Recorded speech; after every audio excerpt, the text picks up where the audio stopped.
السلام علیکم دوستو، آج کی ویڈیو میں آپ لوگوں کو بتاؤں گا کہ نر اور مادہ میں پہچان کیا ہے۔ تو نر جو مادہ ہے یہ دیکھ لیں، یہ مادہ ہے۔ تو جو مادہ ہے اس کا جو سر ہوگا وہ تھوڑا سا لمبا اور چھوٹا ہوگا نر کی نسبت۔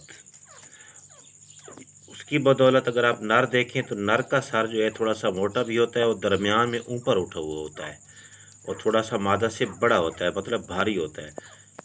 یہ دیکھیں آپ نر کو، اس کا جو درمیان کیسے یعنی کہ گول ہے یہ سمجھے، جبکہ یہ مادہ دیکھیں، یہ اس کا سر کا جو اوپرلا حصہ ہے یہ لمبا بھی ہے اور نر کی نسبت چھوٹا بھی ہے۔ تو امید ہے آپ کو سمجھ آ گئی ہوگی۔ باقی تیتر سے متعلق مزید ویڈیو دیکھنے کے لیے میرے چینل کو سبسکرائب کر لیں، اور اگر آپ چاہتے ہیں کہ میری ویڈیو کا ہر ویڈیو کا نوٹیفیکیشن آپ تک پہنچتا رہے تو اس کے لیے گھنٹی والے نشان کو دبا دیں، تاکہ میں جو بھی ویڈیو اپلوڈ کروں وہ آپ تک اس کا نوٹیفیکیشن پہنچتا رہے۔